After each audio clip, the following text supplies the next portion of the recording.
सोहन भविष्य के लिए 6250 रुपये का निवेश करता है, उसे 5 वर्ष के बाद इतना रुपये प्राप्त होते हैं। चक्रवृद्धि ब्याज वार्षिक रूप से संयोजित है, तो ब्याज की दर कितनी होगी? दो तरीके, एक तो यहाँ से जो फॉर्मूला होता है भाई अमाउंट का, A = P × 1+R/100 के पावर n, तो ये आप लगा कर सकते हो। पर बात यहाँ पर ये है भाई, अगर आप ये फॉर्मूला लगाओगे तो जो वैल्यू आएगी उसको आप डायरेक्ट यहाँ से ऐसे भी लिख सकते हो। यानी कि जब भी आपको प्रिंसिपल दे रखे, प्रिंसिपल गिवन हो और अमाउंट गिवन हो,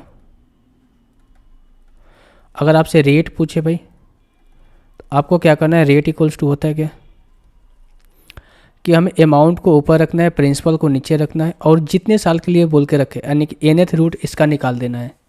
ठीक है, तो ये चीज़ आपको ध्यान में रखना है कि इसका nth रूट निकालना है। फॉर एग्जांपल के लिए देखो, क्वेश्चन के अकॉर्डिंग अमाउंट कितना है भाई 15,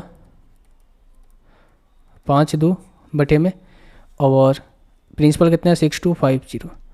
अब इसका nth रूट, यानी nth रूट कितना होगा, नंबर ऑफ ईयर्स कितने दे रहे हैं 5, तो इसका 5 रूट निकाल दो, जो भी वैल्यू आएगी वहाँ से आपकी रेट निकल कर आ जाएगी।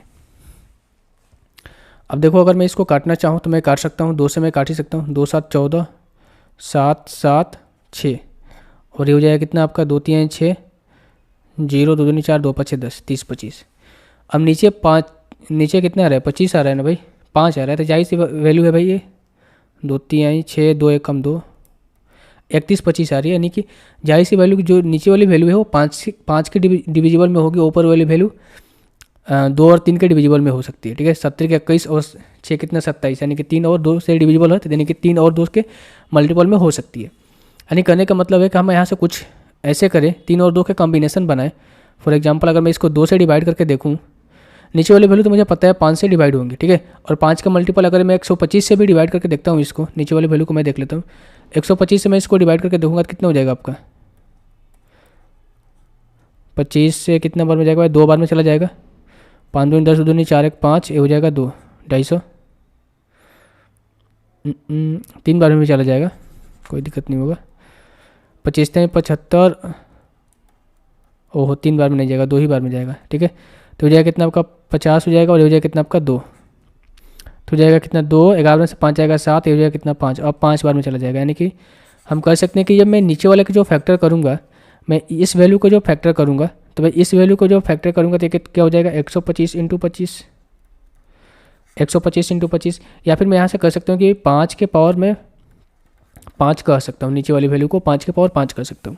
अब एक चीज़ हमेशा इस क्वेश्चन में आप देखोगे कि अगर नीचे वाली वैल्यू जो आ रही है ना, मान चलो नीचे वाली वैल्यू 2 आ रही है, तो ऊपर वाली वैल्यू हमेशा 3 आती है, यानी कि डिफरेंस हमेशा 1 का आता है। यानी कि मैक्सिमम, यानी कि 90% केस में आपको ऐसे ही देखने के लिए मिलेगा कि नीचे वाली वैल्यू अगर कोई भी नंबर आ रहा है 5 6 7 आ रहा है, तो ऊपर वाली वैल्यू जस्ट इसके 1 ज़्यादा आती है। ठीक है, जस्ट इसका 1 ज़्यादा आती है।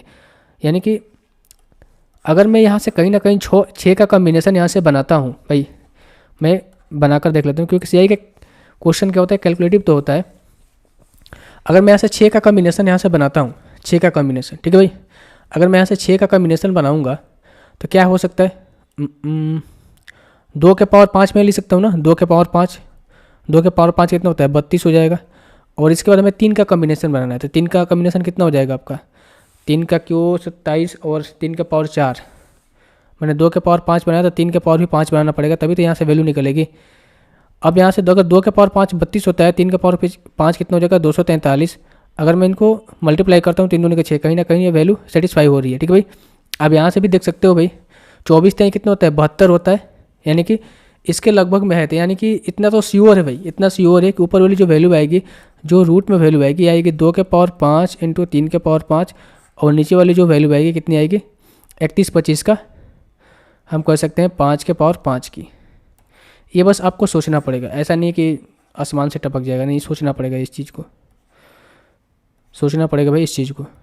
तो कितना हो जाएगा, ऊपर में आ जाएगा 6, नीचे में आ जाएगा 5। ऊपर वाली वैल्यू अमाउंट है, नीचे वाली वैल्यू प्रिंसिपल है, यानी कि 5 रुपये पे 1 रुपये आपको ब्याज मिल रहा है, तो हम कह सकते हैं कि 1 रुपये आपका 1 रुपये ब्याज मिल रहा है, तो हम यहाँ से रेट निकाल सकते हैं 1/5 × 100, तो कितना हो जाएगा 20% का। अमूमन जो है 5th रूट नहीं पूछता है, 2 3 पे ही रह जाता है, लेकिन इसमें फिफ्थ रूट पूछ लिया है तो आपको इतना तक सोचना पड़ेगा। देखो हमेशा अगर किसी एक वैल्यू को आप निकाल लोगे ना, अगर ऊपर वाली वैल्यू मान चलो 6 आ रही है तो नीचे वाली वैल्यू 5 आएगी। ये 90% केस में होता है, आप यहाँ से कर सकते हो। मैं ये नहीं कहूँ आइडियल सिनेरियो में 100% केस में होता है, पर ये 90% केस में होता है कि हमेशा एक का ही डिफरेंस होता है प्रिंसिपल और अमाउंट के बीच में। ठीक है भाई। अदरवाइज आप यहाँ से इस क्वेश्चन को थोड़ा सा और ऑप्शन से कर सकते हो कि भाई देखो ऑप्शन में 2 ऑप्शन हमें ऐसे दिख रहे हैं, रेट 20%, ठीक है। एक ऑप्शन नंबर 1 और ऑप्शन नंबर 3 20% और 10%। अब दोनों में से कोई एक को उठा लो आप, क्योंकि बाकी ऑप्शन देखो 15% 18% तो कैलकुलेट करने लायक है ही नहीं, तो इस पे टाइम वेस्ट क्यों करना है। तो सबसे पहले आसान ऑप्शन देखें भाई, 10% उठाओ या फिर 20%। ऑप्शन नंबर 1 से ही उठाओ 20%। अगर 20% उठाओगे, 20% का फ्रैक्शन वैल्यू होती है 1/5, यानी 5 पर 1 रुपये आपको ब्याज मिल रहा है, यानी कि 5 से वैल्यू 6 हो रही है और बात की जा रही है 5 वर्ष की, यानी कि हम इसका पावर 5 करेंगे, इसका भी पावर 5 करेंगे।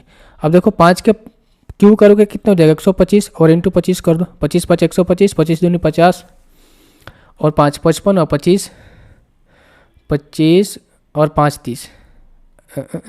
एक मिनट भाई, 25 5 125 के 5 12, 25 दूनी 50 और 12 कितना होता है भाई 12 62 हो जाएगा, और 25 और 6 31, 31 25 आ रहा है। तो 31 25 की वैल्यू क्वेश्चन के अकॉर्डिंग कितनी है 62 से 50 है, नहीं इसका 2 गुना है, इसका 2 गुना है, तो जो इसका अमाउंट होगा ये भी भाई 2 गुना होगा, जो इसका अमाउंट होगा ये भी इसका 2 गुना होगा। तो अगर इसका अमाउंट इसका 2 गुना होगा, इसका एक अमाउंट 2 गुना होगा, तो यानी कि हमें रेट जो है यहाँ से क्लियरली सेटिस्फाई कर रहा है। अब यहाँ से 10% का आप चेक कर सकते हैं, हालांकि चेक करने की जरूरत है ही नहीं, चेक करने की जरूरत नहीं। मैं क्या करूँ भाई, समझ में आ रहा है आपको, मैं पहले ये पूछना चाह रहा हूँ। देखो सॉल्यूशन तो आपका यही है, मैंने सॉल्यूशन बता दिया कि सॉल्यूशन कैसे करना है, ये रहा सॉल्यूशन, ठीक है। सॉल्यूशन भाई आपका यही है, पर अगर आपको क्लिक नहीं हो रहा है यहाँ पर, ये वैल्यू क्लिक नहीं हो रही है कि इसका किसका रूट है, कितना रूट है, कितना ये नहीं है, तो आप यहाँ से ऑप्शंस के थ्रू जाओ। तो जो सबसे आसान ऑप्शन है एक बार उसको चेक करो।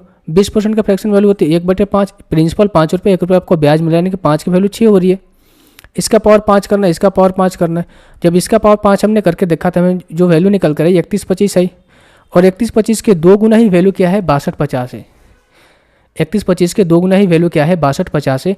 तो कहीं ना कहीं जो वैल्यू है वो 20% रेट में हमें 20% रेट में हमें क्या हो रही है कैलकुलेट हो रही है, ठीक है। बाकी कोई भी ऑप्शन लोगो तो ये वैल्यू कटेगी नहीं।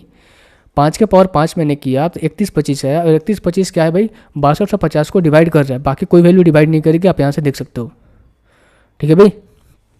तो इस तरीके से ऑप्शन के थ्रू भी जा सकते हो भाई। मैं इसको समझाने का मैं प्रयास किया, आई होप ये चीज़ आपको समझ में नहीं आई होगी, कोई बात नहीं, पर जो ये सोल्यूशन है आप इसको समझ गए होंगे तो फिर बढ़िया है।